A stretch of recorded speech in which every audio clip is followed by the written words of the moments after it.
అందరికీ నమస్కారం అండి. ఈవేళ ఎర్రకందిపప్పు, చుక్కకూర, మామిడికాయతో కర్రీ ఎలా చేసుకోవాలో చూపిస్తానండి. ముందుగా ఒక కప్పు పప్పు తీసుకోవాలి. దాంట్లో ఒక 6-7 పచ్చిమిర్చి వేసుకునండి, ఒక స్పూన్ పసుపు వేసుకుని, ఒక స్పూను ఆయిల్ వేసుకోవాలి. ఎందుకంటే ఆయిల్ వేసుకోవడం వల్ల పప్పు త్వరగా ఉడికిద్ది, ప్లస్ పప్పు పొంగదండి. తర్వాత దాంట్లో ఒక 2 చుక్కకూర కట్టలు వేసుకునండి, కట్ చేసుకుని వేసుకుని, ఒక స్పూను కారం వేసుకోవాలి. వేసుకున్నాక ఒక 4 మామిడికాయ ముక్కలు వేసుకోవాలండి. ఏంటంటే ఒక మామిడికాయ తీసుకుని దీంట్లో హాఫ్ చెక్క వేసుకుంటే సరిపోతుంది. తర్వాత ఒక టమాటా వేసుకోవాలి. వేసుకుని ఒక చిన్న ఉల్లిపాయ చిన్న ముక్కల కింద కట్ చేసుకునండి వేసుకోవాలి. ఇది ఎంతో టేస్టీగా ఉంటుంది. మనం ఎంత రైస్ అయినా తినొచ్చు.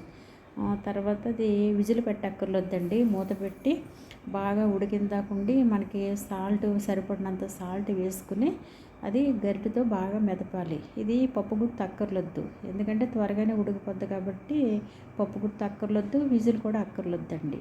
తర్వాత చిన్న కడాయి పెట్టుకుని దాంట్లో ఒక పావు స్పూను ఇంగువ వేసుకోవాలి.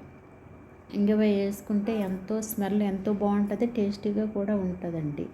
తర్వాత ఒక హాఫ్ స్పూను ఆవాలు, ఒక హాఫ్ స్పూను మినపప్పు, ఒక హాఫ్ స్పూను జీలకర్ర వేసుకునండి.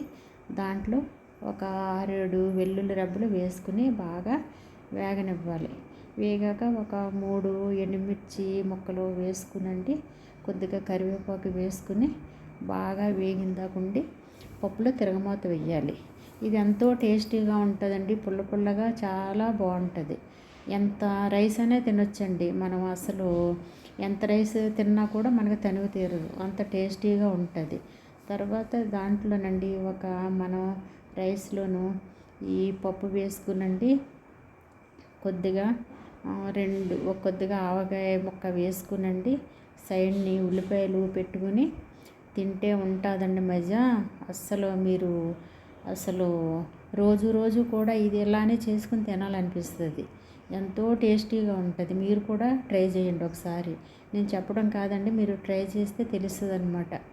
ఎంత టేస్ట్ అంటే అసలు మీరు నాన్ వెజ్ కూడా ఇది ఉండదు, అంత టేస్టీగా ఉంటుందండి. సరేనండి, మీకు నచ్చితే లైక్ చేయండి, షేర్ చేయండి, బెల్ ఐకాన్ నొక్కండి ప్లీజ్.